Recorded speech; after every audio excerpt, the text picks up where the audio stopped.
আসসালামু আলাইকুম, আমার নাম মোহাম্মদ হাইদ হাসান। তো আমি এশিয়া জেনেটিক্স থেকে এআই ট্রেনিং এর জন্য আসছি। তো আমি আজকে আপনাদের দেখাবো গাভীর রিপ্রোডাক্টিভ অর্গান সম্পর্কে আজকে আলোচনা করব, এবং এটাকে আমরা বলতে পারি গাভীর স্ত্রী প্রজনন তন্ত্র। তো এখানে প্রথমে আপনারা দেখতে পাচ্ছেন এটা রেকটাম।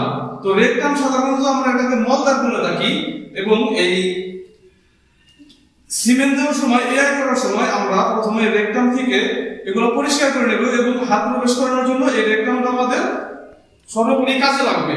তো তারপরে আমরা যেখান দিয়ে সিমেন্ট প্রবেশ করাবো বা এআই করার জন্য এআই গান ঢুকাবো, সেই জায়গাটার প্রথম অঙ্গটার নাম হলো ভালভা।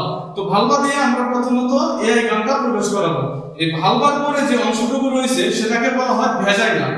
তার নিচে একটা অঙ্গ রয়েছে, তো সেটা হলো ইউরিনারি ব্লাডার। এবং ভ্যাজাইনার পরে যে অঙ্গটুকু রয়েছে বা যে অংশটুকু রয়েছে সেটা আমরা বলতে পারি বা এটার নাম সার্ভিক্স। এই সার্ভিক্স অংশটা 3 থেকে 4 ইঞ্চি পরিমাণ লম্বা হয়ে থাকে এবং দড়ির মতো একটু মোটা হয়ে থাকে। এটাতে সাধারণত 3 থেকে 4টি গিট থাকে, মূলত 3টি গিটই বেশি দেখা যায়। তো এই 3টি গিট পার হওয়ার পর, সার্ভিক্স পার হওয়ার পর যে অঙ্গটুকু দেখা যাচ্ছে, এখানে দেখতে পাচ্ছেন, আমি হাতে দেখাচ্ছি আপনাদের।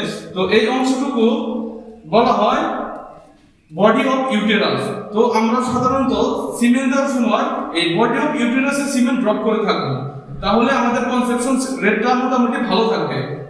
তো এই বডি অফ ইউটেরাসের পরে যে দুটি পার্ট দেখতে পাচ্ছেন, এই দুটি পার্ট হলো হর্ন অফ ইউটেরাস। তো এই হর্ন অফ ইউটেরাসের মধ্যে একটা রয়েছে লেফট হর্ন এবং একটি রয়েছে রাইট হর্ন। এই রাইট হর্ন এবং লেফট হর্নের সাথে সংযুক্ত রয়েছে ওবিডাক্ট, যেটাকে বলতে পারি আমরা ডিম্বনালী। এই ওবিডাক্টের সাথেই এখানে দেখতে পাচ্ছেন দুটি ওভারি রয়েছে, একটি বাম পাশে এবং একটি ডান পাশে।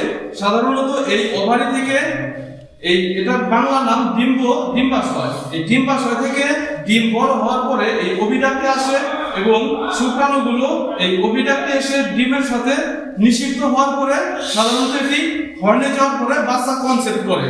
তো এটাই আজকে আমরা স্ত্রী প্রজনন অঙ্গে আপনাদের দেখালাম, বা এটাই আমরা আলোচনা করলাম।